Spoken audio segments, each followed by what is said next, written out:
కృష్ణాపురం అనే పల్లెటూరిలో భాస్కర్, కమల అనే దంపతులుండేవారు. భాస్కర్ ఆ ఊరిలో అందరూ మెచ్చుకునే కష్టజీవి. తనకున్న 5 ఎకరాల పొలాన్ని ప్రాణంలా చూసుకునేవాడు. ఉదయం సూర్యుడు పొడవకముందే నాగలి భుజాన వేసుకుని పొలానికి వెళ్తే రాత్రి చుక్కలు పొడిచాకే ఇంటి ముఖం చూసేవాడు. కమల అతని భార్య. చూడ్డానికి లక్ష్మీదేవిలా ఉంటుంది. ఆమె అందానికి ముగ్ధుడై భాస్కర్ ఆమెను ఎంతో ప్రేమగా చూసుకునేవాడు. కాని ఆమె అందం వెనుక ఒక పెద్ద లోపం దాగి ఉంది. అదే బద్ధకం. సోమరితనం ఆమె ఒంట్లో జీర్ణించుకుపోయింది. ఒకరోజు మధ్యాహ్నం భాస్కర్ ఎర్రటి ఎండలో పొలంలో పనిచేసి ఆకలితో నకనకలాడుతూ ఇంటికొచ్చాడు. ఇల్లంతా చిందరవందరగా ఉంది. రాత్రి తిన్న గిన్నెలు ఇంకా అక్కడే ఉన్నాయి. వాకిలి ఊడ్వలేదు. కమల అప్పుడే నిద్రలేచి నడుం విరుచుకుంటూ కనిపించింది. భాస్కర్ నీరసంగా, కమలా, ఆకలితో ప్రాణం పోతుంది, కాస్త అన్నం పెట్టవా? కమల ఆవలిస్తూ, అప్పుడే మధ్యాహ్నం అయిపోయిందా? రాత్రి ఎందుకో సరిగ్గా నిద్ర పట్టలేదండి. ఒళ్ళంతా నొప్పులుగా ఉంది. ఇప్పుడే పొయ్యి వెలిగిస్తాను, కాస్త ఓపిక పట్టండి. భాస్కర్ నీరసంగా, నిన్నటి చద్దన్నమైనా ఉందా? అయ్యో, రాత్రి ఆ గిన్నె బయట పెట్టడం మర్చిపోయాను. పిల్లొచ్చి పాడు చేసుంటుంది. భాస్కర్ నిట్టూర్చాడు. ఇంట్లో ఉన్న కాస్త బెల్లం ముక్క తిని చెంబుతో నీళ్లు తాగి మళ్లీ పొలానికి బయలుదేరాడు. ఇది ఒక్కరోజు కథ కాదు. దాదాపు ప్రతిరోజు ఇలాగే ఉండేది. భాస్కర్ ఎంతో ఓపికతో భరించేవాడు. పనిచేసి అలసిపోయుంటుంది, మారుతుందిలే అని తన మనసుకే సర్దు చెప్పుకునేవాడు. ఆమెతో ప్రేమగా చెప్పి చూశాడు. చిన్నగా కోప్పడి చూశాడు. కాని కమల చెవికి ఏమీ ఎక్కేది కాదు. అయ్యో, ఈ ఒక్కరోజే కదండి, రేపటి నుండి అన్ని నేనే చూసుకుంటాను అని చెప్పి మరుసటి రోజు మళ్లీ అదే దినచర్యను కొనసాగించేది. ఒకరోజు రంగయ్య పొలంలో భాస్కర్తో, ఏం బావా, ఈ మధ్య బాగా చిక్కిపోతున్నావు. ఇంటి దగ్గర తిండి సరిగ్గా తినట్లేదా? వదిన ఆరోగ్యం బాగాలేదా? భాస్కర్ నవ్వుతూ కప్పిపుచ్చుకుంటూ, అదేం లేదు రంగయ్య, పనెక్కువైంది కదా, అందుకే అలా కనిపిస్తున్నాను. కమల నన్ను బాగానే చూసుకుంటుంది. అలా అయితే సరే, ఏదైనా ఇబ్బంది ఉంటే చెప్పు బావా, మనలో మనమే కదా. స్నేహితుడి దగ్గర కూడా తన భార్య పరువు తీయడం ఇష్టం లేక భాస్కర్ అబద్ధం చెప్పాడు. కాని అతని మనసులో మాత్రం బాధ సుడులు తిరుగుతోంది. ఇంటికెళ్తే ప్రశాంతతుండదు. పొలంలో ఉంటే ఆకలి దంచేస్తుంది. అతని సహనం నశించిపోయే దశకొచ్చింది. ఒక వారం తర్వాత భాస్కర్కు ఉత్తరం వచ్చింది. పక్క ఊరిలో ఉన్న తన అక్క శారద వాళ్ల భర్తతో కలిసి వస్తున్నట్లు రాసింది. శారద అంటే భాస్కర్కు ఎంతో గౌరవం. ఆమె చాలా పద్ధతి గల మనిషి. ఇల్లంటే అద్దంలా ఉండాలి, వంటంటే అమృతంలా ఉండాలి అని నమ్మే రకం. భాస్కర్ కమల దగ్గరికి పరుగున వెళ్ళాడు. కమలా కమలా, శుభవార్త, రేపుదయం అక్క బావగారు మన ఇంటికొస్తున్నారు. కమల మంచం మీద నుండి, అవునా, మంచిదే కదా, రానివ్వండిలే. భాస్కర్ ఆందోళనగా, మంచిదే కాని నాదొక మాట విను. అక్కకు శుభ్రం అంటే ప్రాణం. దయచేసి ఒక్కరోజైనా బద్దకించుకు. ఇల్లంతా శుభ్రం చేయి. వాకిట్లో కల్లాపి చల్లి ముగ్గు పెట్టు. నేను సంతకెళ్ళి కూరగాయలు, కొత్త బియ్యం తెస్తాను. వాళ్ళకు మంచి విందు భోజనం పెట్టాలి. నా పరువు నిలబెట్టు కమలా. అయ్యో, నా గురించి మీకేం దిగులు. వచ్చిన వాళ్ళు ఆశ్చర్యపోయేలా చేస్తాను చూడండి. మీరు నిశ్చింతంగా సంతకు వెళ్ళిరండి. భాస్కర్ ఆమె మాటలు నమ్మి సంతోషంగా సంతకు వెళ్ళాడు. కమల, అబ్బా, ఇంకా చాలా సమయం ఉంది కదా, కాసేపు పడుకొని లేచి చూద్దాంలే అనుకుని మళ్లీ నిద్రలోకి జారుకుంది. అలా సమయం గడిచిపోయింది. భాస్కర్ సంత నుంచి సరుకులతో తిరిగొచ్చేసరికి ఇల్లు ఉదయం ఎలా ఉందో అప్పటికీ అలాగే ఉంది. అతనికి కోపం కట్టలు తెంచుకుంది. భాస్కర్ కోపంగా, ఏమిటిది కమలా, ఇంకా ఏ పని మొదలు పెట్టలేదా? వాళ్ళొచ్చే సమయం అవుతుంది. నా పరువు తీయాలని నిర్ణయించుకున్నావా? కమల కంగారుగా లేస్తూ, అయ్యయ్యో, మర్చిపోయానండి, కన్ను కాస్త అంటింది. మీరు కంగారు పడకండి, అరగంటలో అన్నీ సర్దేస్తాను. ఆమె అలా అంటూ ఉండగానే బయట బండి చప్పుడు వినిపించింది. శారద, ఆమె భర్త ఇంటి ముందు దిగారు. మురికిగా ఉన్న వాకిలి, చిందరవందరగా ఉన్న ఇల్లు చూసి శారద ముఖం చిన్నబోయింది. భాస్కర్ తలదించుకున్నాడు. శారద తమ్ముణ్ణి చూసి, ఏరా భాస్కర్, ఒంట్లో బాగాలేదా? ఇల్లేంటి ఇలా ఉంది? కమలమ్మ కూడా నీరసంగా కనిపిస్తోంది. భాస్కర్ నసుకుతూ, అదేం లేదక్క, కాస్త పని ఒత్తిడిలో. కమల కల్పించుకుని, అవునక్క, ఈయనకు రాత్రి నుండి జ్వరంగా ఉంది. అందుకే ఏ పని చేయలేకపోయాను. ఆయన బాగోలేనప్పుడు నాకు ఏ పని మీద మనసు రాదు. కమల చెప్పిన అబద్ధం విని భాస్కర్కు ఇంకా బాధ కలిగింది. శారద తన తమ్ముణ్ణి ప్రేమగా చూసుకునే భార్య అని అపార్థం చేసుకుంది. ఆమె వెంటనే తానే చీరకట్టు సర్దుకుని ఇల్లంతా శుభ్రం చేసి ఉన్న వాటితోనే వంట చేసి అందరికీ వడ్డించింది. ఆ రోజంతా భాస్కర్ ఎంతో అవమానంగా కుమిలిపోతూ గడిపాడు. వాళ్ళు వెళ్ళిపోయాక భాస్కర్ మొదటిసారి కమలతో పెద్దగా గొడవపడ్డాడు. సిగ్గులేదా నీకు? నీ బద్ధకం వల్ల నా అక్క ముందు నన్ను జబ్బు మనిషినని చేసి అబద్ధం చెప్తావా? నా పరువు తీసావు. నువ్వు అసలు మారవా? నీకు బాధ్యత అనేది లేదా? కమల ఏడుస్తూ, నన్ను క్షమించండి, ఇంకెప్పుడు ఇలా జరగదు. మిమ్మల్ని బాధ పెట్టాలని నేను అనుకోలేదు. ఆమె ఏడుపు చూసి భాస్కర్ కరిగిపోయాడు. మళ్ళీ క్షమించాడు. కాని ఈ సంఘటన అతని మనసులో ఒక ఘాటులా మిగిలిపోయింది. కొన్ని నెలలు గడిచాయి. కమలలో పెద్దగా మార్పేమీ రాలేదు. ఈసారి పంటలు బాగా పండాయి. భాస్కర్ రాత్రింబవళ్లు కష్టపడి వరి కోయించి ధాన్యాన్ని ఇంటి ముందున్న పెద్ద కళ్ళంలో ఆరబోశాడు. బంగారం లాంటి ధాన్యం రాసులు చూసి మురిసిపోయాడు. ఆ ధాన్యం బాగా ఎండితేనే బస్తాలకు పట్టి అమ్ముకోగలడు. ఒకరోజు ఉదయం భాస్కర్ పట్నం వెళ్లాల్సొచ్చింది. ఉదయాన్నే ఆకాశం కొద్దిగా మబ్బు పట్టి ఉంది. కమల, నేను అత్యంత అవసరంగా పట్నం వెళ్ళాలి. సాయంత్రానికి తిరిగొస్తాను. ఆకాశం చూసావా? అనుమానంగా ఉంది. ఒకవేళ వానొచ్చే సూచనలు కనిపిస్తే ఏమాత్రం ఆలస్యం చేయకు. వెంటనే మన కూలీలను పిలిచి ధాన్యం రాసులపై పెద్ద తాటాకు కప్పులను కప్పించు. అవసరమైతే వాళ్ళకి కొంచెం ఎక్కువ కూలీ ఇవ్వు. ఇది మన ఏడాది కష్టం. ఒక్క గింజ కూడా తడవకూడదు. జాగ్రత్త. కమల విసుగ్గా, అలాగేనండి, నాకేం తెలియదనుకున్నారా? నేను చూసుకుంటానులే, మీరు వెళ్ళిరండి. రోజుకో పని చెప్పడం మీకు అలవాటైపోయింది. భాస్కర్ దండం పెడుతూ, నీకు దండం పెడతాను కమల. ఈ ఒక్క పని మాత్రం మర్చిపోకు. మన భవిష్యత్తు దీని మీద ఆధారపడి ఉంది. భాస్కర్ పట్నం వెళ్ళాడు. కమల కాసేపు అటూ ఇటూ తిరిగి, అబ్బా ఇప్పుడేం వానొస్తుందిలే, ఒకవేళ వస్తే అప్పుడు చూద్దాం అనుకుని ఇంట్లోకి వెళ్లి హాయిగా నిద్రపోయింది. మధ్యాహ్నమయ్యేసరికి ఆకాశం నల్లటి మబ్బులతో కమ్ముకుపోయింది. గాలి వేగం పెరిగింది. పక్షులు గూళ్లకు చేరుకుంటున్నాయి. పక్క పొలం రంగయ్య పరుగు పరుగున వచ్చాడు. వదినా, వదినా, బయటికి రండి. పెద్ద గాలివాన వచ్చేటట్లుంది. ధాన్యమంతా బయటే ఉంది. త్వరగా ఏదైనా చెయ్యాలి. కమల నిద్రమత్తులో బయటకొచ్చి, ఏంటి రంగయ్య అన్నయ్య అంత కంగారు? వస్తే వస్తుందిలే వాన, కాసేపు పడి వెళ్ళిపోతుంది. అదేంటి వదినా అలా అంటారు? ఇది చినుకులు పడే వానలా లేదు, కొండపోతలా ఉంది. భాస్కర్ లేడు. మనం త్వరగా కూలీలను పిలిచి ధాన్యం మీద కప్పులు వేద్దాం. కమల బద్ధకంగా, అయ్యో ఇప్పుడు కూలీల కోసం ఎక్కడికి వెళ్తాం? అంతా వాళ్ళ పనుల్లో ఉంటారు. మీరేం కంగారు పడకండి, ఏం కాదు.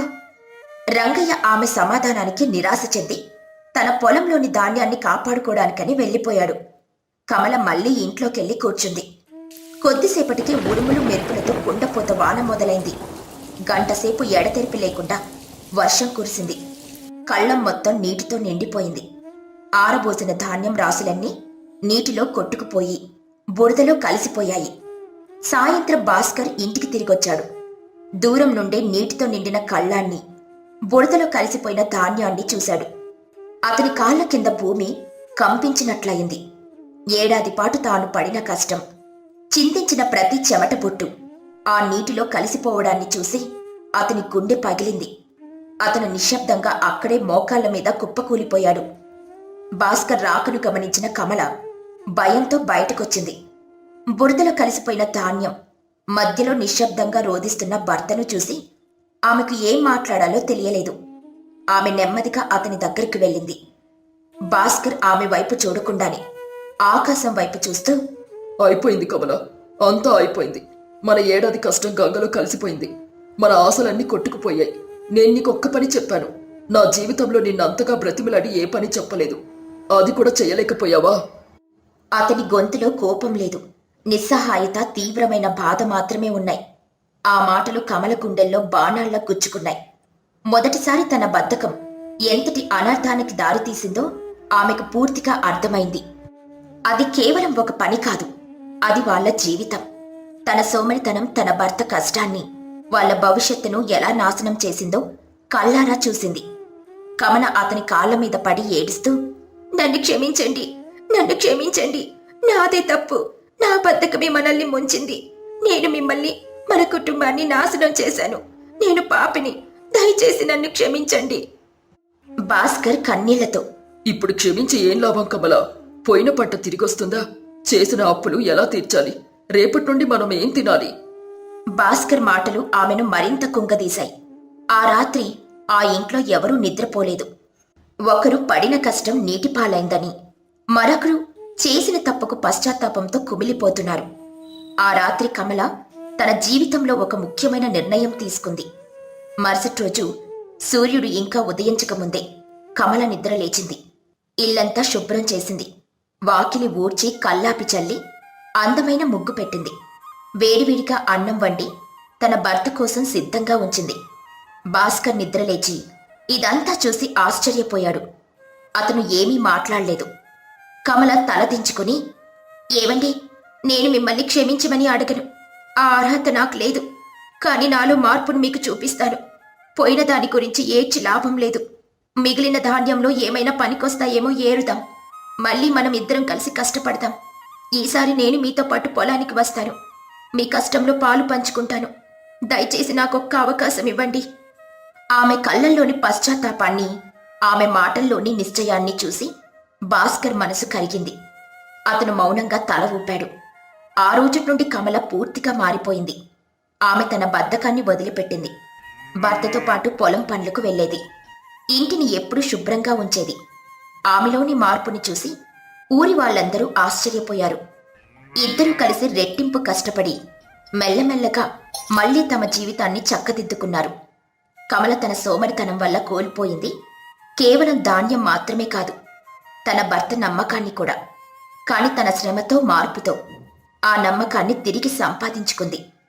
ఈ కథలోని నీతేంటంటే, సోమరితనం ఒక వ్యక్తిని, అతని కుటుంబాన్ని నాశనం చేసే ఒక పెద్ద శత్రువు.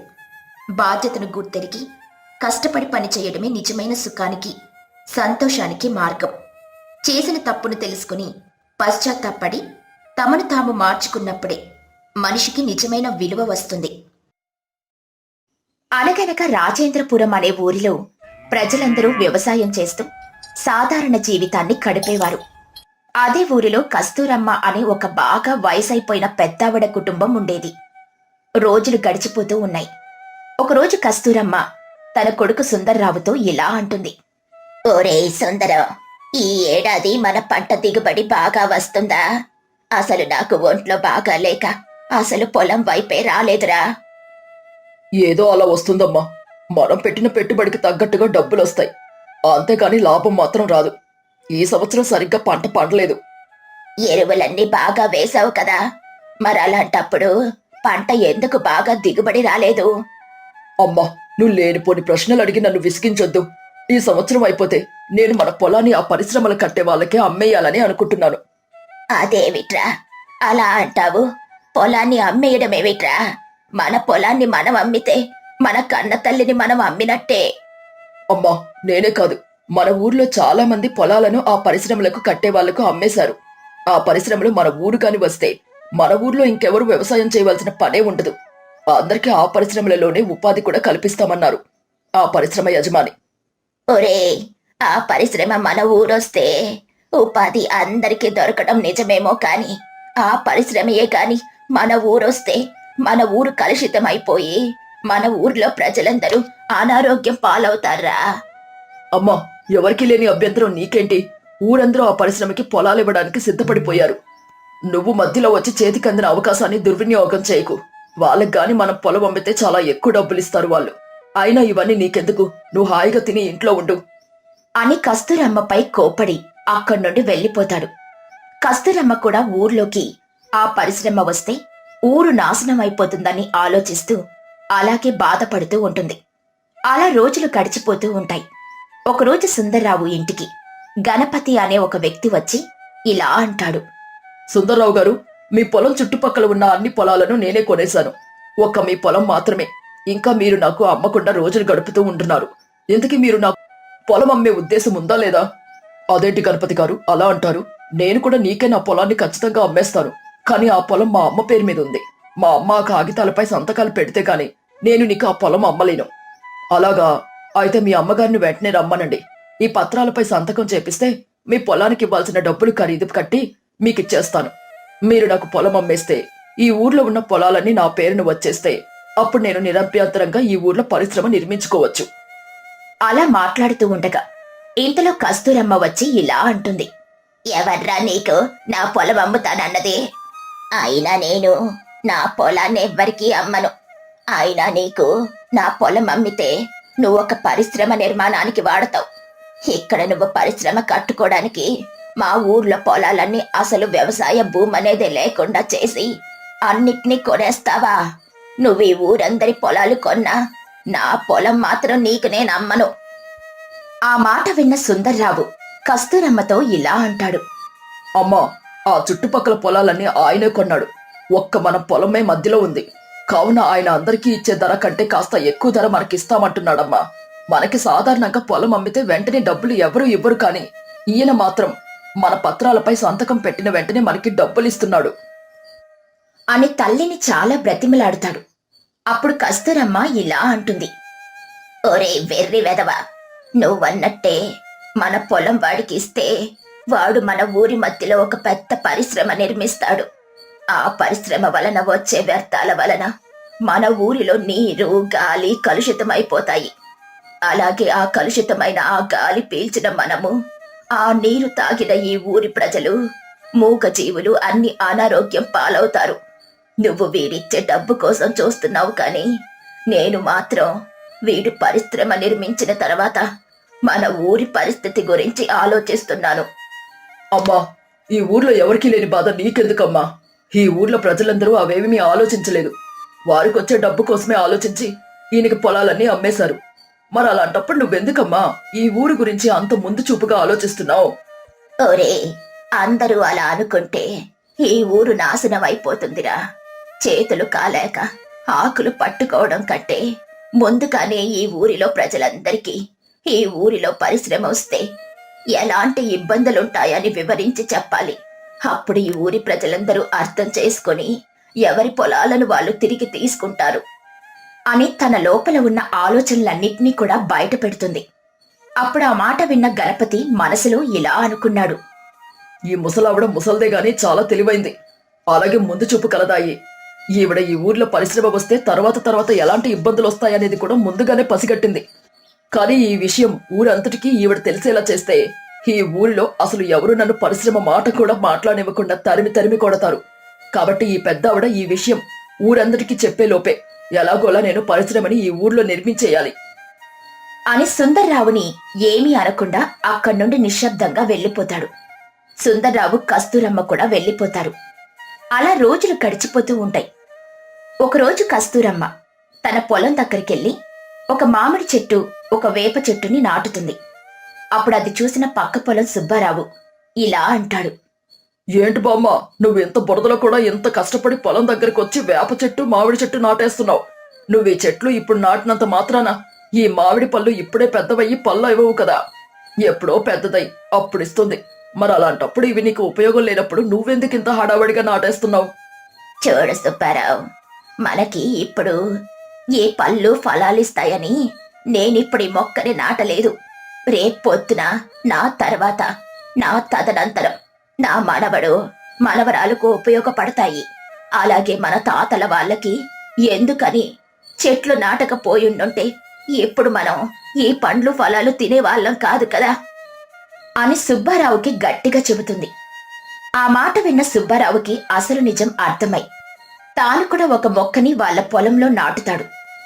రోజులు గడిచిపోతూ ఉంటాయి. ఒకరోజు గణపతి ఊర్లో పరిశ్రమ నిర్మించడానికని కావలసిన ఏర్పాట్లన్నీ చేసుకుంటూ ఉంటాడు. ఆ విషయం తెలుసుకున్న కస్తూరమ్మ ఎలాగైనా ఆ పరిశ్రమ నిర్మాణాన్ని ఆపాలని ఊరందర్నీ రచ్చబండ దగ్గరికి పిలిచి ఇలా అంటుంది. చూడండి ప్రజలారా, మీరందరూ డబ్బులు కాసపడి ఆ గణపతికి మీ పొలాలని అమ్మేశారు. వాడేమో ఆ పొలాలన్నీ చదును చేసి వాడి పరిశ్రమ కట్టాలని చూస్తున్నాడు. ఆ పరిశ్రమయే గాని మన ఊరొస్తే మన ఊరు నాశనం అయిపోతుంది. చేతులారా మన ఊరిని మనమే నాశనం చేసుకున్న వాళ్ళమవుతాం అని వివరంగా కాలుష్యం గురించి, గాలి కాలుష్యం, నీటి కాలుష్యం అయితే ప్రజలు ఎలాంటి ఇబ్బందుల్ని ఎదుర్కొంటారో అందరికీ వివరించి చెబుతుంది. ఆ మాట విన్న ప్రజలందరూ చప్పట్లు కొడుతూ ఇలా అంటారు. కస్తూరమ్మ, మాకీ అసలు విషయము తెలియక మేం డబ్బులకి కకృతి పడి మేం ఊరి పొలాలని ఆ గణపతికి అమ్మేశాం. ఈ రోజు నువ్వే గాని లేకపోతే, మాకు అసలు విషయం చెప్పకపోతే మేం నిజంగానే మా చేతులారా మా ప్రాణాలను మేమే పోగొట్టుకునే వాళ్ళం.